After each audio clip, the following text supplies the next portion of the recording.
네, 오늘부터는 누가복음 말씀을 함께 나누도록 하겠습니다. 교재를 보시면 교재를 안 가지고 오신 분은 밖에 나가면 그 헌금대 위에 교재들이 몇 권 남아 있으니까 가져다 보셔도 괜찮습니다. 이게 교재가 크니까 가지고 다니기 힘드시죠. 네, 밖에도 있으니까 혹여나 못 가져오신 분들은 밖에서 가져다가 보셔도 되겠습니다. 자, 오늘 함께 나눌 말씀은 누가복음인데요. 누가가 섰지요. 누가복음 누가 샀냐 하면 누가가 섰습니다. 누가는 뜻이 빛나다라는 뜻을 가지고 있습니다. 직업이 의사예요. 의사. 특별히 이방인 헬라인입니다. 헬라인. 이 성경 가운데 신약 저자 중에서 유일하게 이방인이면서 또 복음서의 저자가 이 누가입니다. 저자를 보시면 바울의 로마 감옥 투옥 시에 계속 동행했던 자, 그래서 사도 바울의 개인 주치의였을 것이다 라고 이야기를 합니다. 그리고 그의 의사 누가라는 말이 디모데후서에도 나오고요. 그래서 당시에 사도 바울은 로마 사람이었기 때문에 로마 사람들은 감옥에 갇혀도 어떤 특권이 있냐면 자기를 옆에서 도울 수 있는 사람을 데리고 들어갈 수 있는 특권이 로마 시민권자에게는 있습니다. 그래서 사도 바울이 1차 로마 투옥, 2차 로마 투옥 시에도 함께 동행했던 사람으로 우리가 보고 있습니다. 그리고 바울이 1차, 2차, 3차 선교여행이 사도행전에 나오는데 2차 선교여행 빌립보에서 첫 동행했음을 사도행전 16장 10절 부분에 보면 우리라는 말로 알 수가 있습니다. 그래서 이 누가는 사도 바울이 2차 선교 여행 중에 동참했던 사람이다 라고 보셔도 되겠습니다. 그리고 바울에게 사랑을 받은 의사 겸 동역자, 그래서 골로새 4장에 보면 그분이 나옵니다. 그래서 의사한 거 어떻게 알아요? 골사, 골을 머리를 이렇게 붕대 감는다. 골사, 그래서 골로새 4장 이렇게 외우시면 의사 누가라는 표현은 골로새 4장에 나온다. 이렇게 쉽게 볼 수 있겠지요. 그리고 이 누가는 2권의 책을 썼습니다. 신약에. 대단하지요? 신약에 2권의 책을 썼는데 누가복음과 사도행전을 썼습니다. 그래서 받는 수칭이 똑같아요. 데오빌로라는 사람이 사람에게 편지를 쓰듯 누가복음과 사도행전을 쓰게 됩니다. 그래서 누가복음과 사도행전은 서로 연결이 됩니다. 누가복음 끝부분과 사도행전 앞부분이 서로 연결되는 것을 볼 수 있습니다. 기록 연대를 보시면 AD 62년 이전 로마 대화제 사건으로 인한 네로의 박해 사건 발생 이전으로 추측을 합니다. 이거는 이제 정확한 건 아니고요. 학자들에 의하면 여러 가지 설이 있지만 네로의 박해 이전으로 보고 있습니다. 대상은 데오빌로라고 하지만 누군지는 밝혀지지 않았기 때문에 대상이 아마 헬라인일 것이다 라고 생각을 합니다. 그러니까 누가복음 누구를 대상으로 썼다고요? 헬라인을 대상으로 쓰고 있다라고 보시면 됩니다.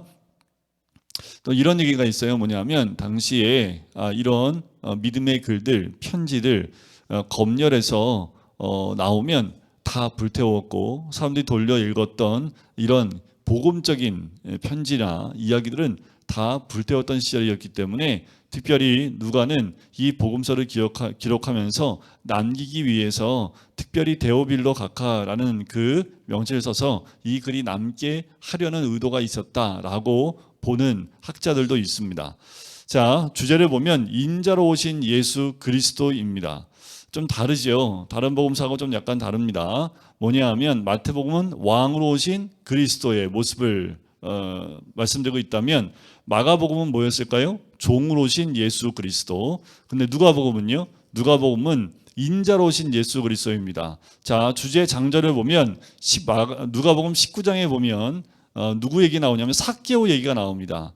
삭개오를 만나시고 난 다음에 맨 마지막에 그 사건 마지막에 뭐라고 하냐면 인자가 오는 것은 잃어버린 자를 찾아 구원하려 함이라 라는 말씀으로 인자로 오신 예수 그리스도를 드러내고 있고 또 오신 목적은 잃어버린 자를 찾아 구원하기 위함이다 라고 쓰여져 있지요. 자, 기록 목적을 보면 데오빌로로 대표되는 이방 성도들, 그러니까 헬라인, 특별히 헬라인 성도들에게 사람의 아들로 오신 예수의 삶을 통해서 그분이 곧 하나님이시며 동시에 인간임을 확실히 알림으로써 모든 인간에 대해 구세주가 되신 예수의 복음을 알리기 위해서 기록한 책이 누가복음이다라는 겁니다. 특별히 인자로 오신 예수 그리스도를 많이 이야기하고 있기 때문에 인간 그러니까 예수님의 어린 시절, 그러니까 자라나는 시절도 언급하고 있고 좀 인간적인 부분들이 많이 언급되어 있지만 특별히 그 가운데는 하나님이시며 또 동시에 인간인 모습을 다 확실하게 알려주고 있는 책이 누가복음이다라고 보시면 됩니다. 배경을 보시면 누가는 인자로서의 예수를 완전한 인간상으로 묘사하고 있는데 그는 이방인으로서 유대식 표현인 랍비라는 용어 대신에 디다스칼로스라는 선생이라는 단어를 주로 씁니다. 그러니까 대상이 헬라인이다 보니까 이런 표현을 쓰는 거예요. 에피스타데스라고 하는 주라는 뜻인데 고전 헬라어를 사용하고 있습니다. 그러니까 이 언어가 좀 쓰는 게 다르지요. 그러니까 대상에 따라서 이게 누구한테 쓰냐에 따라서 이렇게 말들이 약간씩 달라집니다. 자, 예수님의 제자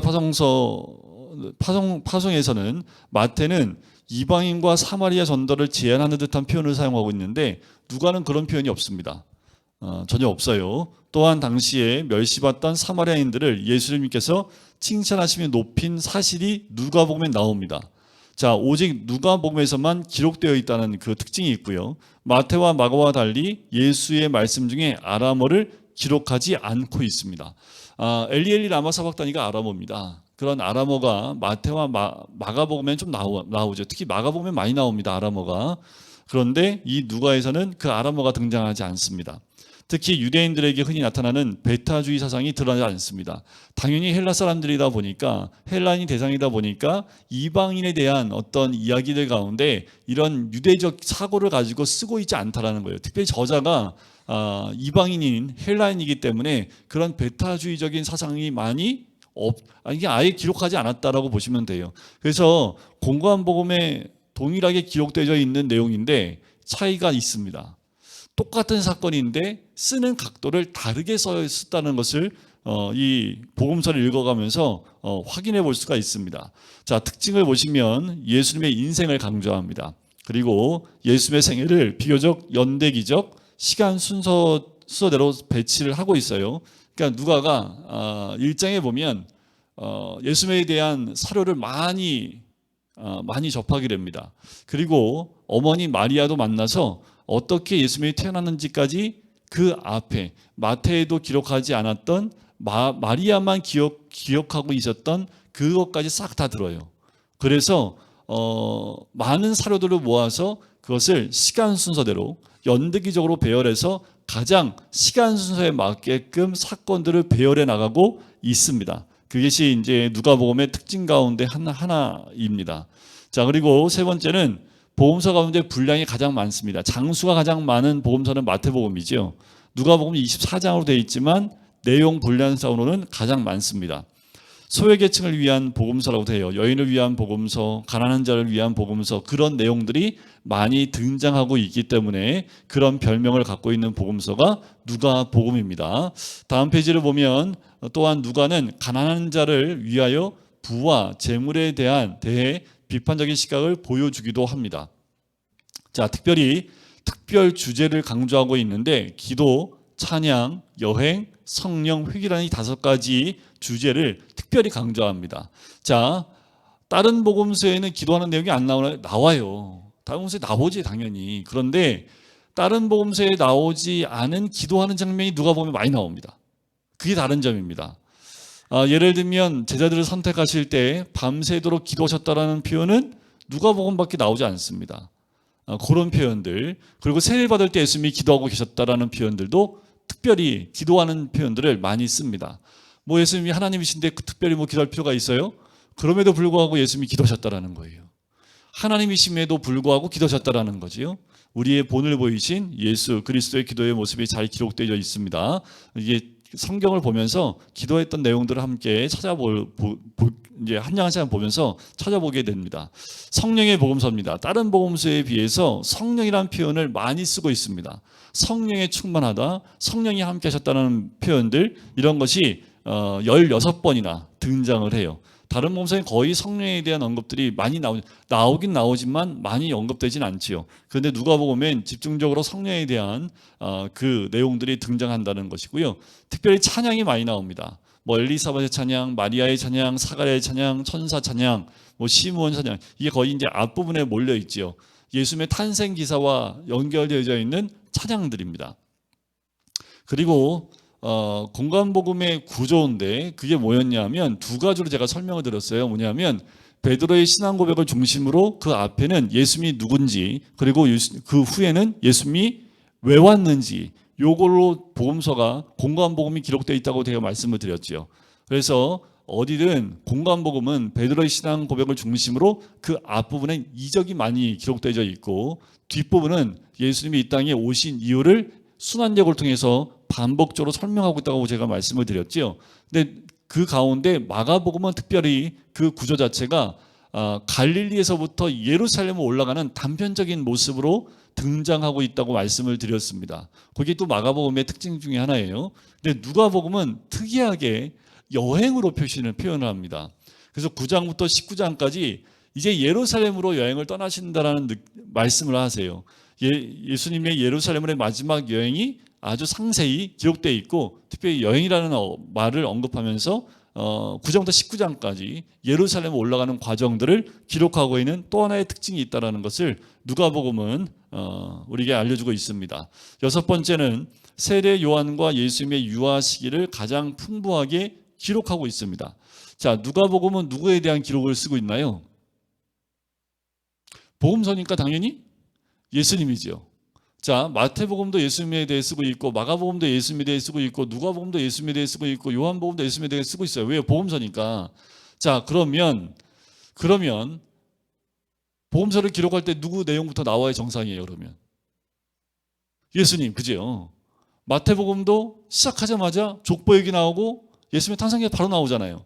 그런데 이 누가복음은 특이하게 복음서임에도 불구하고 누구의 탄생 기사부터 나와요? 세례 요한이 이제 수태되는 것부터 나옵니다. 세례 요한의 아버지인 사가랴가 이제 천사를 만나서 수태 고지를 받고 그 어머니 엘리사벳이 임신을 하게 되고 하는 그 과정을 천사를 통해서 수태 고지 받는 것을 제일 먼저 기록하고 있다라는 거예요. 좀 특이하죠? 자, 그 누가가 쭉 사료를 다 모아서 정리하다 보니까 어디서부터 예수 그리스도의 얘기를 시작할까? 라고 봤을 때 누구부터 시작하는 게 맞을까요?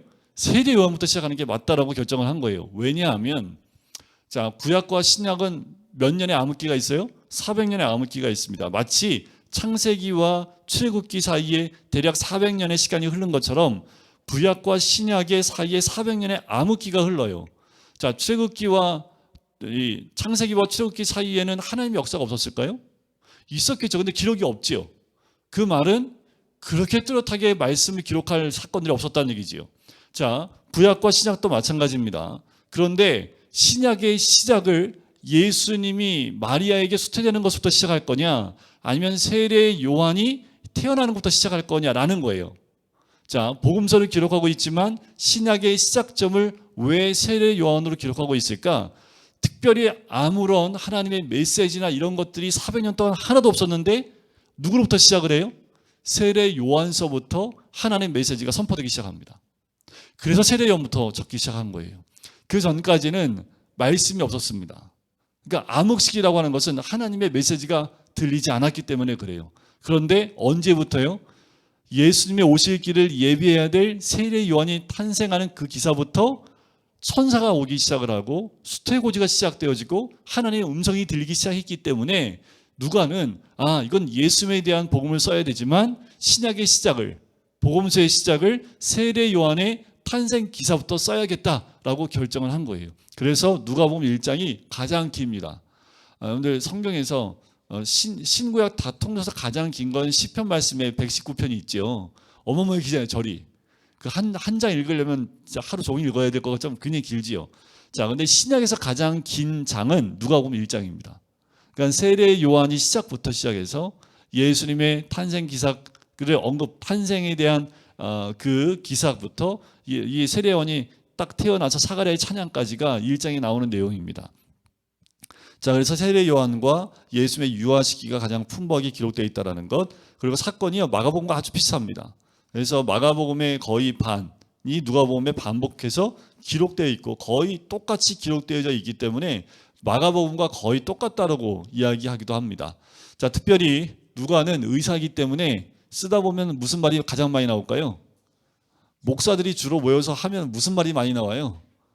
딱 티가 나잖아요. 직업군끼리 모여있으면 직업전 말이 나옵니다. 그러니까 누가도 의사다 보니까 의사적인 용어들이 많이 나오지만 성경에는 그런 의미가, 그런 뉘앙스가 전혀 없죠. 그러니까 그걸 한국말로 번역하다 보니까 그런 뉘앙스가 다 사라져버린 거예요. 근데 원어로 보면 그때 당시 이거는 이거 의사들이 쓰는 단어인데 이런 뉘앙스가 들어가 있는 단어들을 많이 쓰고 있다는 겁니다. 그리고 복음의 보편성입니다. 누구를 위해서 오신 분이 아니라 모든 자나 만민을 위해서 오신 복음의 특별한 보편성을 강조하고 있다는 것. 자, 그리고 공간복음 중에서 특수자료가 가장 많아요. 그래서 제가 신대원 준비할 때 외우기에 가장 많은 복음서가 이 누가복음이었습니다. 너무 많아요. 그러니까 이적 자료도 그렇고 비유 자료도 그렇고 특수한 자료들이 굉장히 많이 기록되어 있습니다. 거기 보면 특수자료 비율이 나와 있죠. 마태복음 42%, 마가복음 7%, 누가복음 59%, 요한복음 더 많아요. 93%. 그러니까 요한복음은 다른 복음서라고 보는 거예요. 그래서 공간복음은 마망 누기 공간복음이라고 하잖아요. 세 개의 복음서가 공관이 뭐예요? 같은 관점으로. 사건이 많이 중첩되어 있음에도 불구하고 누가복음에만 기록되어 있는 그 자료가 59%나 돼요. 요한복음은 완전히 다른 복음서라고 보시면 돼요. 그러니까 예수님에 대해서 쓰고 있지만 완전히 다른 관점으로 쓰고 있기 때문에 공간복음과 같이 보지 않습니다. 그래서 같은 사건이 별로 없어요. 요한복음은. 자, 그런 특징이 있습니다. 애용어를 보시면 하나님, 주, 평화, 회개라는 말을 많이 쓰고 특별히 여인에 대한 정보가 많아요. 헬라 사람들은 여인을 존중하거든요. 그러니까 특별히 여인에 대한, 그래서 그런지 몰라도 여인에 대한 정보가 특별히 다른 복음서에 비해서 굉장히 많이 기록되어 있다라고 보시면 됩니다. 자, 그런 특징들이 있지요. 자, 이제 우리가 누가복음 한번 들어가 볼까요? 자, 누가복음 장으로 우리 성경책을 펴고 한번 들어가 보도록 하겠습니다. 자, 누가복음은 제가 장을 외우긴 해드리지 않습니다. 마태복음은 1장은 족탄, 이동하는 돈방박사, 세례 요한, 사시 시험, 5부장부터 7장까지는 산상수훈, 8장 9장은 10가지 이적, 그 다음에 10장은 전도문 열어야 되니까 제자들 파송하고 일일이 질문하고, 안식일날 시비 거는 장 다 까먹으셨지요. 13장은 열쇠장, 천국 열쇠가 있는 천국 비유가 있고, 14장은 식사하는 장, 오병이어 사건이 있고, 15장은 손 씻으시오, 그래서 정결 사건이 있고, 16장은 인류를 위한 베드로의 신앙 고백이 있고, 17장은 변화산 올라갔다가 한팔 들고, 18장에는 설교하고, 19장은 식구들 이혼 얘기 나오고, 어린아이 축복하는 얘기 나오고, 입방 포도원 품꾼 비유가 20장에 나오고, 21장에 드디어 입성해서 한번 여러분들 이렇게 머릿속에 한번 이렇게 해드리려고 했더니 머리 쥐나시나 봐요. 자, 누가복음은 그런 건 없습니다. 그렇게 외우게는 해드리지 않고요.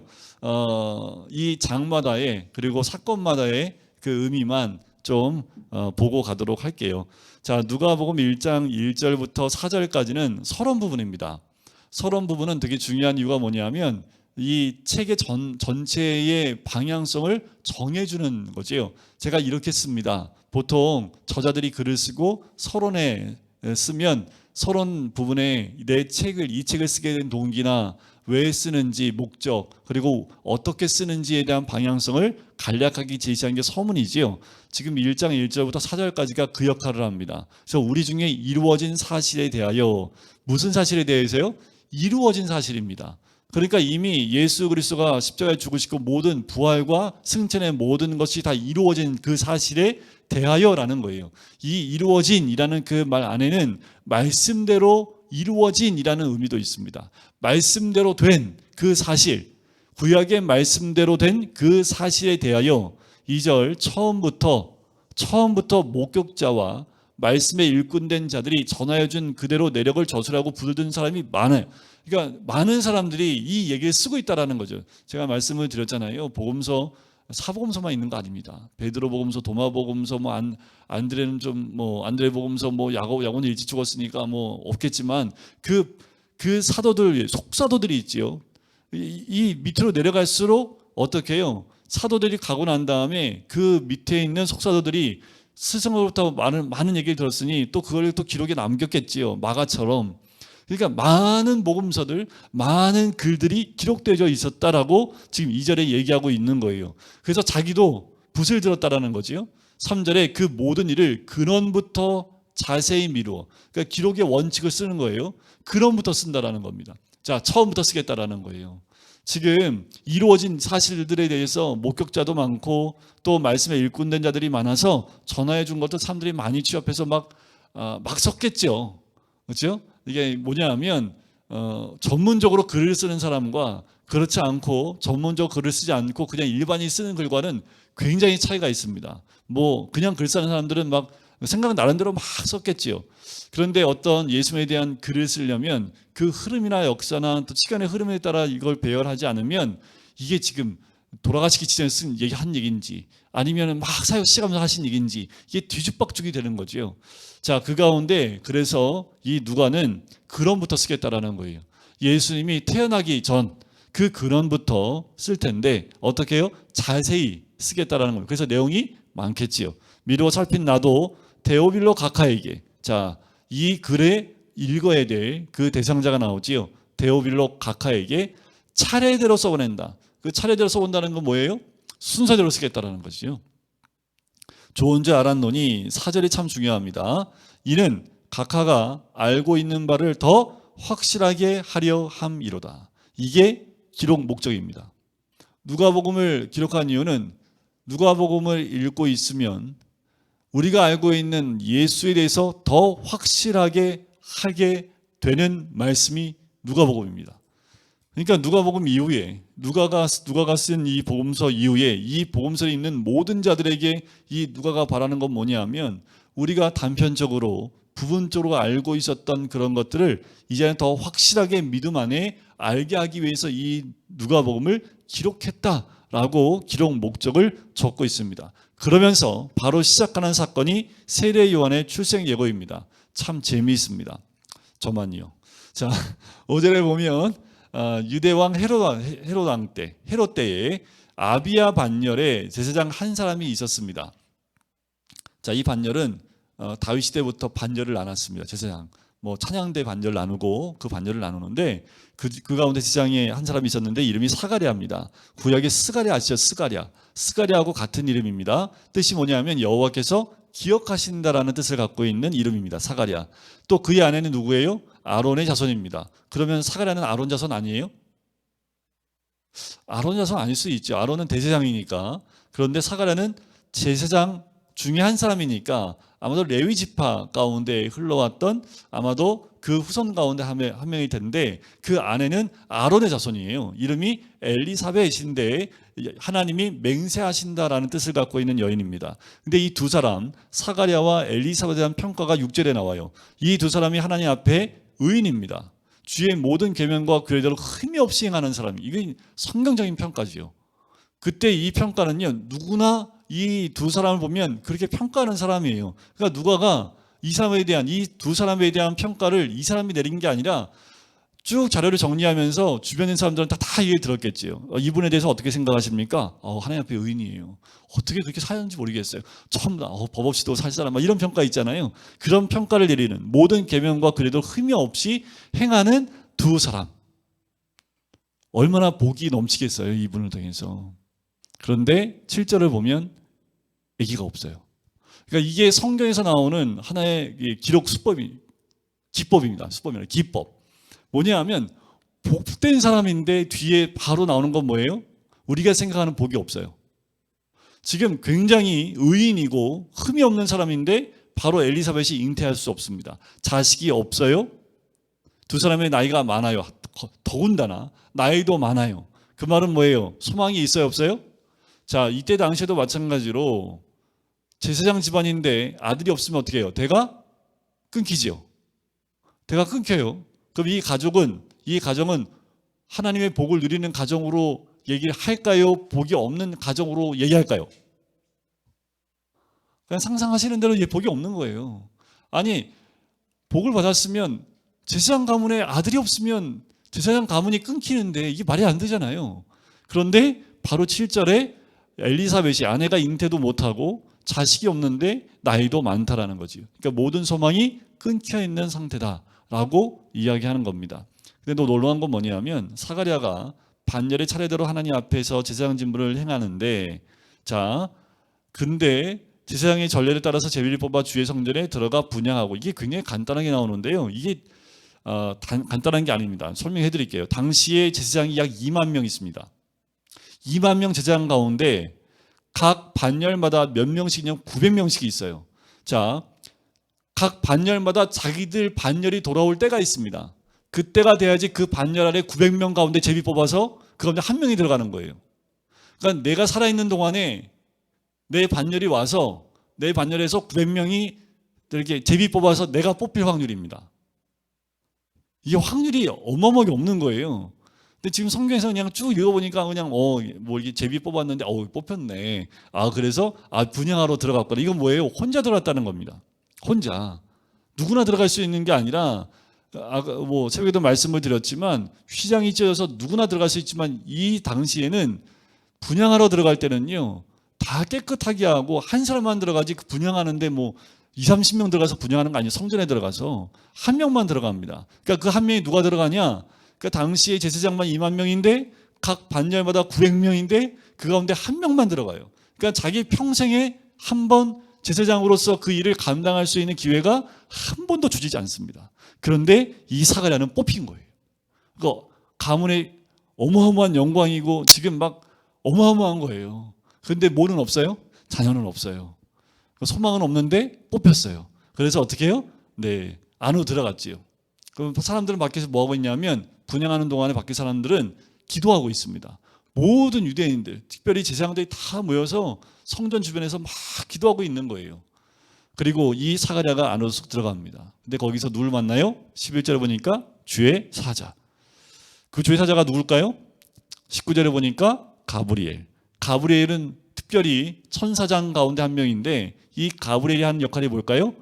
좋은 소식을 전하는, 하나님의 소식을 전하는 천사장이 가브리엘 천사장입니다. 그러니까 주의 사자가 상단 우편의 선지라. 사가랴가 보고 놀라지요. 천사가 사가랴에게 얘기합니다. 무서워 말라. 어떻게 안 무서워해요? 처음 봤는데. 무서워하지 말라. 너의 간구함이 들린지라. 그러니까 무슨 간구를 들은 거예요? 지금 사가랴하고 엘리사벳이 무엇을 간구한지는 짐작이 가시지요. 나이가 많지만 계속 뭐예요? 계속 아기를 달라고 기도했던 거지요. 자, 그 간구가 들린 거예요. 그래서 내 아내 엘리사벳이 내게 아들을 낳아주리니 그 이름을 요한이라 하라. 벌써 이름까지 다 정해졌어요. 하나님이 천사장을 통해서 이름까지 다 정해졌어요. 자, 너 아내가 임신할 건데 아기 낳으면 요한이라고 해. 그래서 사가랴가 할렐루야 아멘. 제가 그렇게 기도했는데 하나님 응답됐습니다. 이렇게 했을까요? 그렇게 했으면 이 얘기가 진행이 안 되겠죠. 그죠? 자, 보세요. 15절에 보면 그 천사장이요, 이 아이가 태어나면 어떤 아이가 될 건지에 대한 설명을 합니다. 이는 그가 주 앞에서 큰 자가 되며 포도주나 독한 술을 마시지 않으면, 딱 보니까 나시린처럼 보이죠? 포도주나 독주를 마시지 않는 거 보니까 나시린처럼 구별되어지는데 모태로부터 뭐의 충만함을 받아요? 성령의 충만함을 받아요. 그래서 우리가 자녀를 임신할 때 늘 성령의 충만한 아이가 되기 위해서 기도해 주는 것이 얼마나 중요한지 모릅니다. 뭐 요한이니까 특별히 성령이 충만해요? 아니요. 믿음으로 말씀을 전하고 뱃속에 있는 아이를 위해서 기도할 때는요, 이 요한처럼 성령의 충만한 아이가 임할 수 있도록 기도해 주는 거죠. 그래서 아버지가 늘 배에 손 얹고 기도하는 게 얼마나 중요한지 몰라요. 이럴 때 아빠가 교회 안 다니잖아요. 그러면 기도문을 적어서 아내가 아빠한테 주는 거예요. 아빠가 하는 특권이라고 하면서 줄 테니까 이거 읽으면서 축복 기도해. 그러면 웬만한 아빠들은 대부분 합니다. 그거를 몇 달 동안 해요?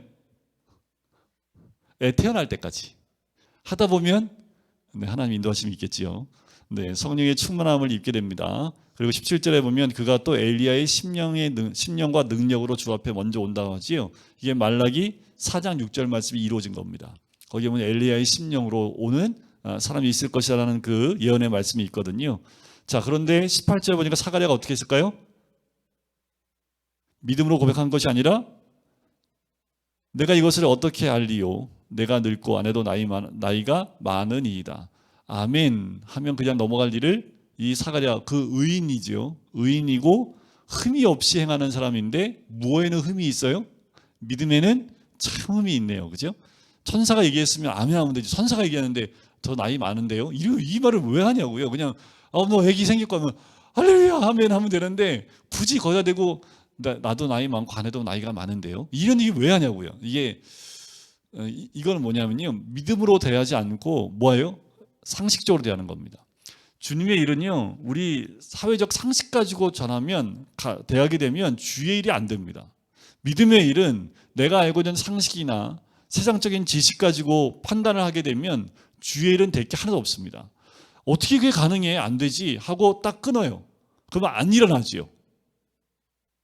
주의 일은 하나님 말씀을 붙들고 말씀의 믿음으로 선포하는 게 믿음의 사역이지, 이 지금 사가랴가 그런 의인이었음에도 불구하고 현실적인 걸 보는 거예요.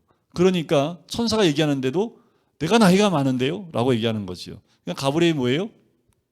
나는 좋은 소식을 전하라고 그냥 보낸 사람 받는 사람이니까 넌 받아 그냥. 그런 거죠. 그러면서 뭐라고 그래요? 20절에 괜히 이 말해가지고 벙어리가 됐지요. 보라, 이 일이 되는 날까지 내가 말 못하는 자가 되어 능히 말을 못하리니. 괜히 얘기했다가 벙어리가 됩니다. 때가 이르면 내 말이 이루어지리라.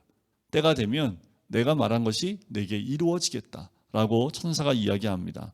그리고 사가랴가 나왔는데 백성들이 가지 않고 있는 거예요. 왜요? 시간 너무 오래 걸려. 뭔 일이 있나 보다 성전 안에서 이상히 여깁니다. 근데 나왔는데 뭐예요? 말을 못하고 손짓발짓만 하고 있는 거예요. 사람들이 이상하게 여길 수밖에 없지요.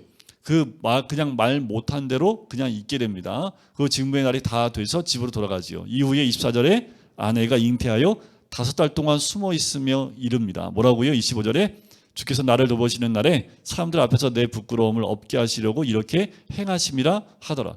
엘리사벳은 조용히 들리지도 않고 믿음으로 이 아이를 축복하면서 지금 기다리고 있는 거지요.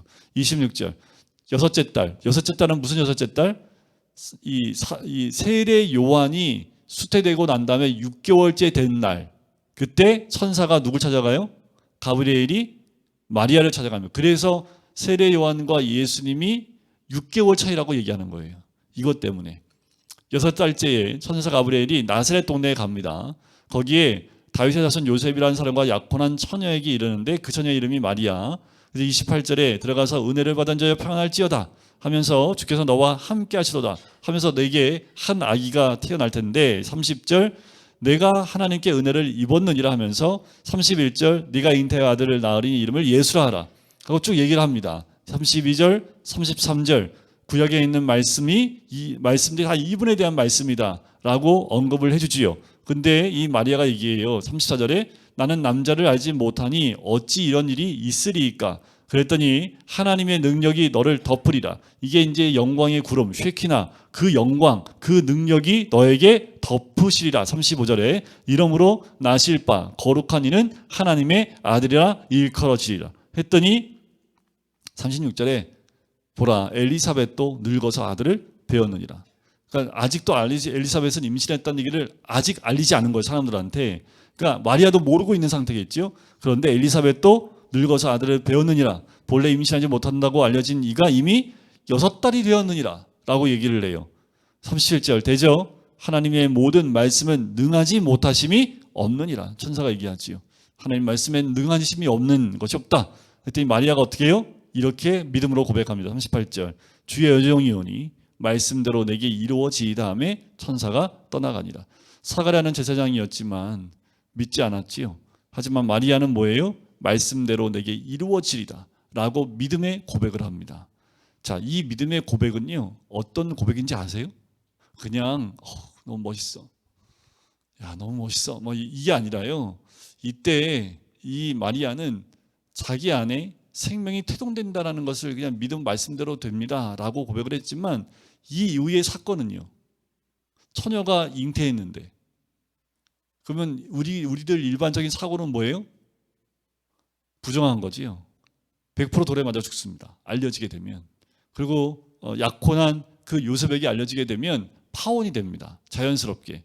왜냐하면 약혼한 상태이기 때문에 둘은 아직 한 집에 있지 않습니다. 서로 떨어져 있습니다. 1년 동안 각자의 집에서 정결하게 준비된 다음에, 제가 설명을 많이 드렸죠. 그리고 1년 뒤에 결혼식을 해야 됩니다. 근데 지금 약혼한 상태에서 임신을 했으니까 마리아의 고백은 자기의 생명을 내거는 고백과 같은 거예요. 때로는 주의 말씀을 따라가는 것은 이런 생명을 내어놓는 결단이 필요하기도 하지요. 마리아가 뭐 했을까요?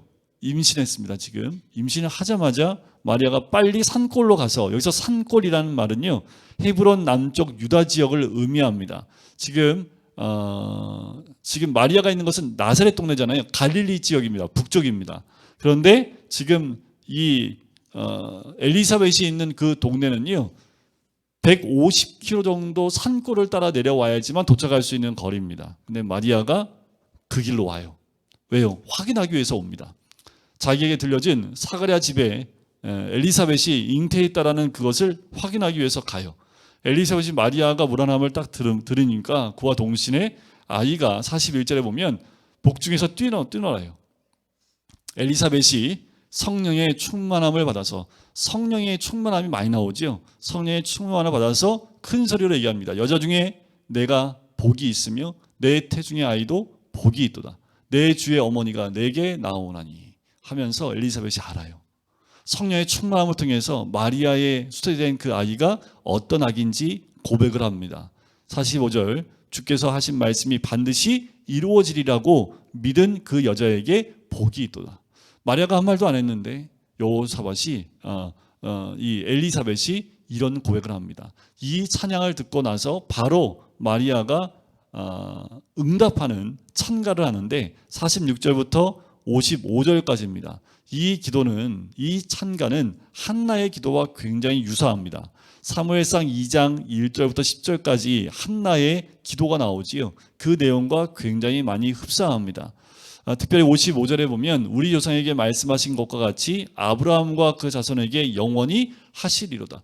보면 이 마리아도 말씀을 참 많이 알고 있다라고 생각할 수가 있어요. 왜냐하면 이 얘기 가운데 보면 믿음만으로 가는 것이 아니라 이미 말씀으로 준비되어져 있는 마리아의 모습이라는 것을 알 수 있습니다. 성경에서 떠나지 않고 성경 안에서 지금 찬양하고 있고 찬가를 부르고 있는 이의 모습을 보면 말씀을 모르면 이런 고백이 나올 수가 없지요.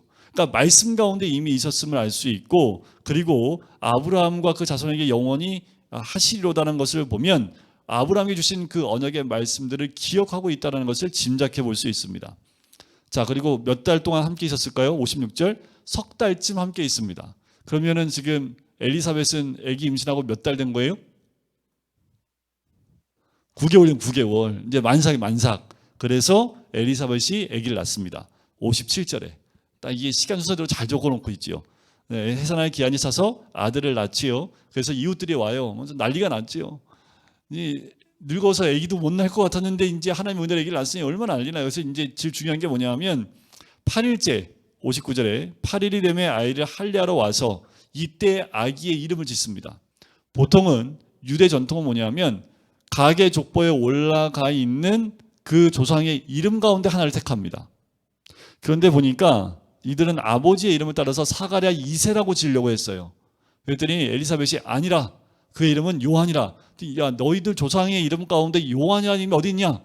그 얘기가 나온 거예요. 그래서 그럼 아버지한테 가서 얘기해보자. 그랬더니 아버지가 와서 물어봤더니 사가랴가 서판을 달라고 해서 서판에 요한이라고 딱 쓰면서 입이 탁 풀립니다. 64절, 이에 그 입이 곧 열리고 혀가 풀리며 말을 하여 하나님을 찬송하지요. 10개월 동안 얼마나 힘들었겠어요. 10개월 동안 말도 못하고 그냥 뭐 했을까요? 기도만 했겠죠. 기도만. 근데 기도하면서 뭐 했을까요? 67절부터 79절까지 사가랴가 성령에 충만하여 예언하기 시작을 합니다. 그것이 바로 자기 아들에 대한 예언일까요? 아니요. 자기 아들에 대한 예언을 뛰어넘어 메시아에 대한 예언까지 쭉 갑니다. 그러니까 10개월 동안 아무나 않고 기도만 했던 사가랴가 요한의 탄생과 함께 태어남과 동시에 성령이 충만하게 임해서 예언하는 거지요. 그래서 이 내 아들이 어떠한 일을 행할지에 대한 부분들을 이 말씀에서 이야기합니다. 그래서 제가 이제 아기를 낳고 출산 예배를 드리면 늘 그 남편한테, 아버지한테 그 얘기를 해요. 아버지가 기도해서 아들의 비전을 받아야 된다고 얘기합니다. 분명한 것은 가정에 아이를 보냈으면 그 아버지에게 이 아이를 왜 이 가정에 보냈는지를 하나님 반드시 말씀해 주십니다. 10개월 동안 벙어리를 만들어야 되나? 그래야지. 그러니까 그 뭐예요? 그 정도 집중해서 기도하면 또 하나님 앞에 나가면 그 가정에 자녀를 준, 그 자녀를 왜 줬는지, 그 자녀가 어떠한 삶을 살아야 될지에 대한 뚜렷한 비전을 보여주신다라는 거지요. 80절에 보면 아이가 자라며 심령이 강하여지며 이스라엘에게 나타나는 날까지 빈들에 있습니다. 이게 또 뭔가 좀 근데 이상한 걸 느끼셔야 돼요. 뭐냐면 지금 요한은 어느 집안 자식이에요? 제사장 집안이죠. 그럼 뭐 해야 돼요? 제사장 되기 위한 준비를 해야 돼요. 근데 왜 빈들로 가요? 뭔가 좀 이상해요. 또 안 맞아요. 그러니까 아이가 자라며 심령이 강하여지며 이스라엘에게 나타나는 날까지, 그러니까 이스라엘에 예수 그리스도를 나타내는 그날, 회개의 세례를 전파하는 날까지 빈들에 있습니다. 근데 이것을 이렇게 나아갈 때 사가랴도 막지 않지요. 엘리사벳도 막지 않아요. 독자기 때문에 그랬을까요? 아니요. 요한이 이런 일을 할 것이라는 것을 사가랴가 알았기 때문에 주변에서 야, 왜 아들을 제사장의 그 대를 이어서 제사장을 시키려면 제사장 수업을 시켜야지 왜 애를 갖다가 이렇게 빈들로 그냥 내보내 저렇게 막 자라가면 어떻게 이런 식으로 얘기했을 거예요 분명히. 근데 사가랴도 이 세례 요한이 해야 될 사역이 뭔지 알았기 때문에 요한도 알았고 그래서 그가 빈들에 가서 준비하는 과정을 갖는 것을 인정한 거지요. 그러니까 막지 않는 겁니다. 자, 2장으로 들어가면 2장에 뜬금없이 가이사 아구스토가 나옵니다. 특별히 누가복음은요 정확한 그 시대에 가이사의 이름이 나오고요.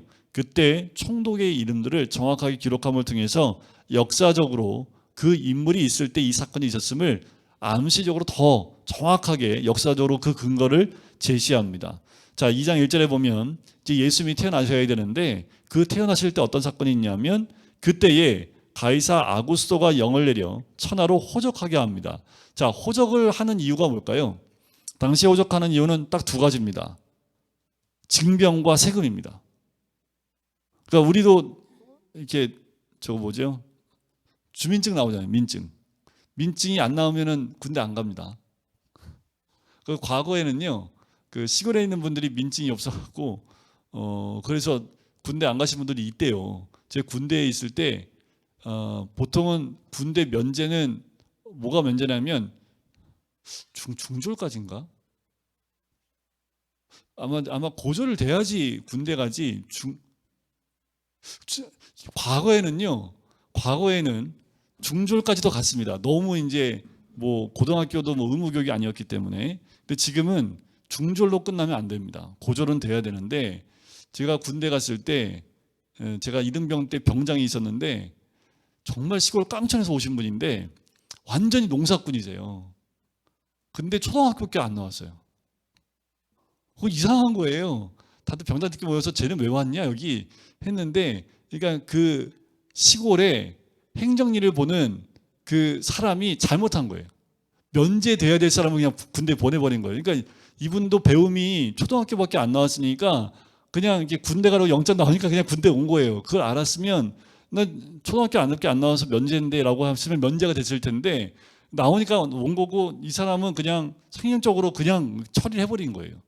그래서 그때 당시에 제가 군대 있을 때도 저 사람은 여기 왜 하지? 그런 얘기를 한 적이 있는데, 자, 이게 이제 그 호적이라는 게 우리가 민증을 내보내는 것도 중요한 건 두 가지예요. 지금 우리나라에서 이게 군대 가는 거, 남자 같은 경우는 군대 가는 거 하고요, 세금 문제가 또 있죠. 그죠? 만약에 호적 신고, 이렇게 애가 태어났을 때 태어난 거 신고를 안 하면 그것도 법적으로 문제가 됩니다. 한 달 안에 안 하면 벌금 내지요. 그래서 이름을 저도 첫째에서 이름을 어떻게 할까 막 고민하다가 좀 늦게 한 달은 넘지 않았지만 한두 주 이제 아내하고 좀 이렇게 결정을 해서 했지만 한 달이 넘기는 경우도 있습니다. 왜냐면 한 달 넘기면 벌금을 내게끔 돼 있죠. 그래서 정확한 그 지금은 병원에서 출생한 그 출생 그게 있기 때문에 날짜가 딱 시간까지 적혀 있잖아요. 근데 옛날에는 병원에서 많이 났나요? 집에서 났나요? 그러니까 그냥 뭐 한 달 있다가 듣기도 하고 그냥 1년 있다가 내기도 하고 뭐 그러면서 뭐 한 1, 2년은 뭐 그냥 이렇게 서로 그냥 친구 먹고 막 그러는 게 그냥. 근데 이 정확하게 온 애들은 정확한데 그냥 집에서 아우 너무 애가 많은데 깜빡하고 안 했어. 그래갖고 3살 때 했어. 그 학교를 뭐 해요? 3년 늦게 가는 거죠. 몸은 컸는데 애는 초등학교 1학년인데 벌써 초등학교 3학년 나이인데 1학년 들어가고. 네, 그런 거죠. 자, 여기서 호적은 그때 당시에 징병과 세금을 위한 호구조사인데, 그러면 당시에 로마 사람들은요, 징병은 그러니까 군인은요 이방 사람, 로마 사람 위에는 군인을 뽑지 않았습니다. 그럼 여기서 하는 호구조사는 뭘까요? 세금을 걷기 위한 호적을 하라고 명령을 한 거예요. 그래서 2절에 보면 이 호적은 구레뇨가 수리아 총독이 되었을 때 처음 한 것이라 역사적 사료를 이렇게 남기죠. 그다음에 4절에 보면 요셉도 다윗의 집 족속이므로 갈릴리 나사렛 동네에서 유대를 그러니까 자기 고향으로 가는 거예요. 일본이 그렇잖아요. 등본 하나 떼려면 자기가 태어난 곳에 가야 된대요. 지금도. 그러니까 우리는 등본 떼려면 어디로 가면 돼요? 가까운 동사무소 가면 되지요. 뭐 지방에 출장 갔다가 지방에서 뛸 수 있잖아요. 마음대로. 근데 일본은 휴가 내고 가야 된대요. 지금도. 전산이 없대요. 참 놀라울 따름입니다. 근데 일본 하면 우리보다 뭐 기술이 뭐 굉장히 앞선 것처럼 얘기하는데 이런 시설들은 아직까지도 과거형이에요. 지금도 결제 도장을 받아야지 이렇게 받고 넘기고 받고 이렇게 하고 있대요. 아직 이해가 안 가요. 이해가 안 가는데 지금도 그렇게 하고 있다고 얘기하더라고요. 그래서 뭔가 하나를 떼려면 하여튼 뭐 휴가를 내서 1박 2일 동안 자기 고향에 가서 그걸 떼갖고 와야지만 할 수 있는. 그러니까 여기도 뭐냐면 다 이렇게 디아스포로 흩어져 있다가 호적을 하려면 자기가 태어난 고향으로 가서 호구조사를 해야 되는 거예요. 그래서 어떻게 해요? 요셉도 유대를 향하여 베들레헴이라는 동네에 갑니다. 그때 누굴 데리고 가요? 약혼한 마리아와 함께 호적하러 가요. 실제로 이때는 남자가 중요했기 때문에 아내는 데려가지 않아도 됩니다. 그런데 약혼한 마리아를 함께 올라간다는 얘기는 뭐냐 하면 지금 아직 결혼식 안 했어요. 여기도 약혼한 마리아라고만 약혼이라는 말을 꼭 집어넣죠. 그냥 그 마리아와 함께라고 하지 않고 약혼한 마리아라고 이렇게 얘기한 이유는 아직 결혼을 안 한 거예요. 그 말은 지금 요셉과 마리아가 함께 살고 있는 것 자체도 문제가 됩니다. 약혼했기 때문에. 법적으로는 서로 부부지만 함께 살면 안 돼요. 결혼을 안 했기 때문에. 그런데 임신을 했어요. 그래서 마태복음 1장에 보면 그냥 요셉이 어떻게 해요? 마리아를 자기 꿈에 주의 사자가 명한 대로 그냥 데리고 옵니다. 그 말은 뭐예요? 속도 위반했다는 것으로 그냥 인정해 버리는 거예요. 자기 아들로. 그러면 그 주변에서는 뭐라고 해요? 이제 손가락질 당하는 거죠. 왕따 당할 수도 있고요. 손가락질 당합니다. 율법이나 법을 굉장히 중시하는 그 시대에 순서를 어겼기 때문에 이 가정은 인정받을 수 없는 가정일 수밖에 없고 그 상황 가운데 약혼한 마리아를 두고 온다는 것은 마리아가 지금 만삭인데 혼자서 아기를 낳을 수도 없는 그런 형편의 것을 짐작해 볼 수 있지요. 올라가다가 마리아가 이미 잉태했네요. 그래서 해산할 날이 차서 그래서 어떻게 해요? 아기를 낳는데 7절에 강보로 사서 구유에 누워버립니다. 자, 아기를 낳을 데가 없어요. 여관에 있을 곳이 없는 거예요. 생각해 보세요. 만삭인데 아무리 여관에 없다 하더라도 여인이 지금 아기를 지금 출산해야 되는데 방이 없다고 방을 안 내주는 그리고 아기 낳을 수 있도록 방을 그렇게 유대인들이 어떻게 그렇게까지 저런 민족이 있을까 이런 욕을 얻어먹을 수 있을 거 아니에요. 근데 여관에 있을 곳이 없기 때문에 동물들이 있는 그곳에 가서 구유에다 누웠다는 여러분들 아기가 낳을 때 가장 취약한 건 뭡니까? 감염되기가 되게 쉽잖아요. 탯줄을 통해서. 그래서 언제나 아기를 낳을 때는 깨끗한 데서 낳아도 문제가 생길 수 있기 때문에 깨끗한 곳에서 아기를 낳아야 되는데 지금 어디서 아기를 낳은 거예요? 그냥 그 동물들이 있는 그냥 그 우리에서 아기를 낳은 거예요. 뭐 불빛이 있겠습니까? 뭐가 있겠습니까? 그러니까 아기가 울어서 낳는데 그러면 요셉은요. 직업이 뭐라고요? 오늘 누가 보면 첫날이어서 조금 천천히 나가는 겁니다. 네. 오늘 2장 뭐 가다가 시간 끝나면 끝낼게요. 자, 요셉이 직업이 뭐예요? 목수예요. 그 목수가 예를 들면 동물의 양의 새끼를 받아본 적이 있을까요, 없을까요? 한 번도 없어요. 만약에 목수가 아니라 양을 치는 사람이라면 그래도 새끼를 받아본 경험이 있는데 이 요셉은 그러니까 지금 여기에 보면 누가 돕는 손길도 없지요. 그러면 아마도 요셉과 마리아가 둘이서 아기를 낳았을 텐데 지금 이 아버지인 요셉이 아기를 받아본 경험이 없으니 어땠을까요? 그래도 그냥 구유에 어떻게 강보에다가 바로 받아서 두들겨 말아가지고 그냥 구유 놓은 거예요. 뭐 어떻게 하겠어요? 그러니까 과거에 우리 이렇게 북에서 피난 내려오실 때 그때에도 아마 길 가다가 아기를 낳으신 분도 많다는 얘기가 있었거든요. 그러니까 길 가다가 그냥 가족끼리 아기를 낳기도 하고 그런 상황이죠. 그러면 애들이 감염돼서 많이 죽기도 하고 또 불편하게 되기도 하고 하지요. 지금 그런 상황이에요. 이게 상상도 못할 상황입니다. 아무리 그래도 그렇지 어떻게 여인이 아기를 낳는데 여호와한빵 하나를 못 주겠습니까? 그런데 여호와한빵도 주지 않을 정도로 이 가정은 그렇게 되어 있는 상태라고 보시면 됩니다. 그와 동시에 그 지역의 목자들이 밤에 밖에서 자기 양떼를 치는데 그때 주의 사자가 주의 영광이 그들을 두루 비칩니다. 이 영광이라면 구약에 말하는 쉐키나를 의미합니다. 그것은 뭐냐 하면 하나님의 임재를 상징하는 거지요. 하나님의 임재하심이 주의 사자와 함께 그 목자들에게 임합니다. 천사가 무서워하지 말라고 얘기하면서 자, 온 백성에게 미칠 큰 기쁨의 좋은 소식. 자, 여기도 온 백성이라고 얘기하지요. 그렇죠? 복음의 보편성입니다. 온 백성에게 미칠 큰 기쁨의 좋은 소식을 너희에게 전하노라 하면서 다윗의 동네에 너희를 위하여 구주가 나셨으니 곧 그리스도 주시니라. 천사가 전해준 예수의 세 가지 칭호가 있습니다. 구주이며 그리스도이며 주입니다. 너희가 가서 강보에 쌓여 구유에 누워있는 아기를 보리니 이것이 너희에게 표적이니라. 이 표적이라고 얘기하는 일은 뭘까요? 그렇게 태어난 아기가 없다는 얘기죠. 그러니까 이 목자들이요, 이 말 듣고 확인하려고 15절에 보면 끝에 주께서 우리에게 알리신 바 이 이루어진 일을 보자 하고 바로 어떻게 해요? 마을로 들어갑니다. 마을로 들어가서 뭐만 찾으면 돼요? 구유에 누인 아이만 찾으면 됩니다. 강보에 사가지고. 그러니까 그렇게 어렵지 않게 예수님을 만나는 거예요.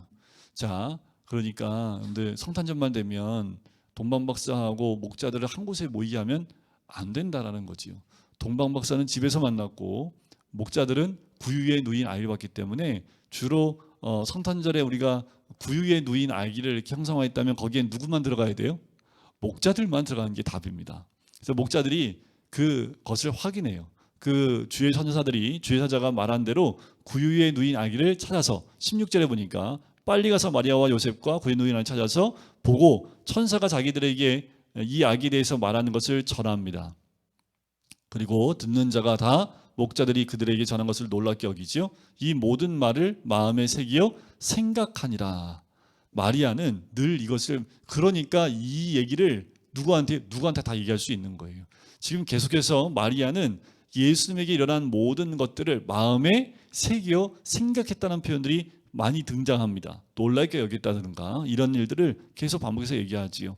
자, 그렇게 목자들, 당시의 목자는요 가장 빈곤층입니다. 자기의 양이 아니라요 누군가의 양을 대신해서 치면서 사는 그때 당시에 가장 연약하고 가장 미천하고 또 가장 그러니까 뭐라고 할까요? 가진 것이 없는 사람들, 그 사람들이 목자였습니다. 근데 그들에게 가장 낮은 자들에게 이 복음의 소식이 제일 먼저 들어가게 되지요. 그리고 이방인이었던 그 돈방 박사들에게도 이 소식은 전해지게 되는 거지요. 21절에 보면 누가복음에만 나오는 사건인데 할례 8일이 되매 그 이름을 예수라 하니 곧 잉태하기 전에 천사가 일컫는 바로라. 자, 8일 만에 예수님이 그러니까 아기가 태어나면 8일째 되는 날 할례를 행하게 됩니다. 남자아이들은. 그리고 이름을 예수라고 하는데요. 예수라는 이름이 처음 나온 게 아닙니다. 3장에 보면 예수님의 족보가 쭉 나오거든요. 거기 보면 예수라는 이름이 그 조상 가운데 있어요. 자, 그 이름을 예수라고 합니다. 자, 오늘은 예수님이 할례 받는 장면까지만 볼게요. 다음에는 예수님이 이제 정결 예식. 그러니까 구약에 보면 딸 낳았을 때는 며칠 후에 정결 예식, 아들 낳았을 때는 며칠 후에 정결 예식. 그래서 정결 예식을 하게끔 되어 있습니다. 아마도 아들은 40일이고요, 딸은 80일일 겁니다. 그래서 40일 날 됐을 때 정결 예식을 하기 위해서 올라왔을 때 그때 성전에 올라가서 만난 사람들. 그러니까 여기 산후정결에 대한 22절에 보면 모세의 법대로라는 말이 나오죠. 정결 예식의 날이 참회라고 나오는 것처럼 그것을 지키기 위해서 그 아기를 데리고 성전에 올라오면서 만난 사건들을 기록하고 있는 것이 22절부터 다음에 나오는 사건들입니다. 자, 누가는 이렇게 굉장히 자세하지요. 또 쓰고 있는 내용들을 보면 다른 복음서에 없는 내용들이 많이 기록되어 있습니다. 그래서 공관복음, 세복음서를 함께 보면 지금 이것을 함께 보면 지금 제가 보면서 언제쯤 돈방박사가 왔을 거 하면 그것만 말씀드려 볼게요. 언제쯤 돈방박사가 왔냐면 요 정결례식 할 때쯤 온 거예요. 그때쯤. 그러니까 이미 별이 딱 떴을 땐 예수님이 태어나신 거고요. 별 따라 와서 정결례식을 할 때쯤 이때 이제 정결식 끝나고 돌아가면서 아마 요때쯤 돈방박사를 만나지 않았을까라고 짐작을 합니다. 그러니까 그게 이렇게 짜져 이렇게 두 개 이거를 이렇게 맞춰 보면 순서를 한번 정해 보면 순서가 잘 맞아요. 그렇게 볼 수 있지요. 이 시간에 함께 기도하고 우리 예배를 마칠 텐데요. 우리가 한 가지 위해서 좀 기도할까요? 하나님의 역사하심을 기록한 누가는 빠짐없이 그 모든 내용을 낱낱이 기록하려고 애를 씁니다. 왜냐하면 그것은 복음이었고 예수 그리스도에 대한 소식이었을 뿐만 아니라 하나님의 음성이기 때문에 그렇습니다. 누가는 구약에 있는 말씀을 많이 인용해서 말씀하는 것보다 삶 가운데 역사하시는 그리고 삶 가운데 만났던 그 한 가정, 한 사람 그들의 이야기를 들으면서 하나님의 역사하심을 경험하며 나갔습니다. 우리에게도 하나님은 각 가정마다 임하시고 각 사람에게 찾아와 주시고 이야기해 주시지요. 그 모든 이야기들이 복음의 역사인 줄 믿습니다. 하나님, 우리가 누가처럼 귀가 열려서 또 마음이 열려서 주를 만난 모든 자들의 그 소식이 나에게 기쁨의 소식이 되어지고 주의 복된 소식으로 전해질 수 있도록 하나님 우리의 마음도 열리게 하시고 주의 음성에 귀를 열어주셔서 주의 뜻을 또 주의 말씀을 깨닫는 우리가 될 수 있도록 성령의 충만함이 있는 주의 백성 될 수 있도록 인도해 달라고 우리 이 시간에 같이 한 목소리로 기도하시겠습니다.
사랑의 주님, 누가복음을 통해서 누가는 하나님의 역사하심을 한 가정과 한 사람 모든 자에게 들려주시는 그 음성이 이제 복음이 되어져 하나의 복음서로 연결되어졌던 것처럼 우리의 눈도 하나님 이제 주님의 뜻과 주님이 원하시는 것을 바라볼 수 있는 영안이 열리게 해주셔서 성령이 보게 하시는 것들을 보고 이 마지막 때에 십자가를 붙들고 살아나갈 수 있는 우리들, 이제 우리의 삶 구석구석에 그 십자가를 세우고 그것을 확인하며 그 역사를 눈으로 목도할 수 있는 우리 모두가 될 수 있도록 축복하여 주시옵소서. 늘 주와 동행할 뿐만 아니라 주님의 살아계심과 또한 부활하신 주님께서 열어주신 그 길을 따라 나갈 수 있는 우리 모두가 될 수 있도록 축복하여 주시옵소서. 감사드리며 예수 그리스도의 이름으로 기도드립니다. 아멘.